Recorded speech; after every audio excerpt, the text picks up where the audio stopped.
بسم اللہ الرحمن الرحیم۔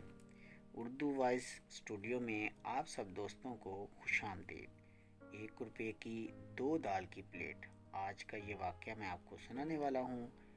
ایک بزرگ نے اپنے خادم سے کہا، بازار جاؤ، کچھ روٹیاں اور 2 دال کی پلیٹیں لے آؤ۔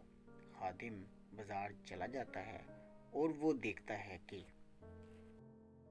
وہاں دکانداروں کی آپس میں بحث لگی ہوئی تھی۔ کوئی کہتا تھا کہ میرے پاس آ جاؤ، میں تمہیں 2 روپے کی 1 دال کی پلیٹ دے دیتا ہوں۔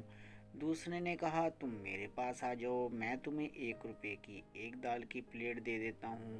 تیسرے نے تو حد ہی کر دی، اس نے کہا، میرے پاس آؤ، میں تمہیں 1 روپے کی 2 دال کی پلیٹیں دے دوں گا۔ خادم کو سمجھ نہ آئے کہ وہ کیا کرے۔ آخر انسان کے لالچ نے اسے مجبور کر دیا اور وہ کہ 1 روپے کی 2 دال کی پلیٹیں لے لے۔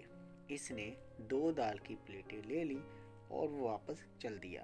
جب وہ بزرگ کے پاس پہنچا اور باقی پیسے اس نے بزرگ کو دیے تو بزرگ نے دیکھا کہ اتنے پیسے تو بقایا بنتے ہی نہیں تھے، اس نے اتنے پیسے کیسے مجھ کو واپس کر دیے؟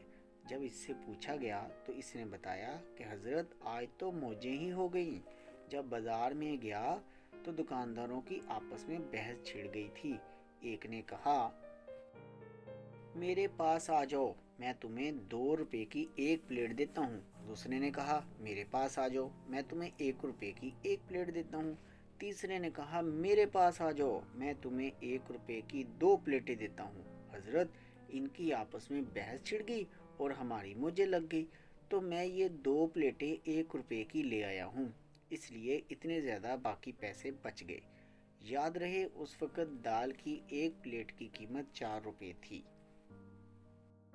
حضرت نے جب اس کی بات سنی تو غصے سے لال ہو گئے۔ خادم کو ڈانٹا اور اس سے کہا، جاؤ یہ دال فوراً واپس کر کے آؤ اور اسے کہو کہ دال کی قیمت 4 روپے ہے تو ہم 4 روپے ہی ادا کریں گے، ہمیں آپ کی ضد بازی کا ناجائز فائدہ بالکل نہیں چاہیے۔ حضرت نے اتنے غصے سے کہا کہ خادم کی جرأت نہ ہوئی کہ وہ کوئی اور بات کرتا۔ وہ فوراً اٹھا اور دکاندار کے پاس واپس چلا گیا اور دکاندار سے کہا، میرے حضرت صاحب ناراض ہو رہے ہیں، یا تو تم دال واپس رکھ لو یا اس کی قیمت پوری وصول کرو۔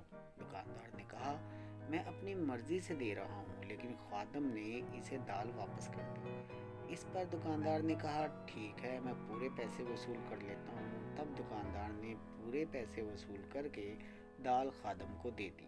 تو دوستو، آج کل کے دور میں اگر ایسا ہوتا تو ہم بہت خوش ہوتے۔ جو آتا ہے آنے دو، کیا فرق پڑتا ہے وہ حلال طریقے سے ہے یا حرام طریقے سے؟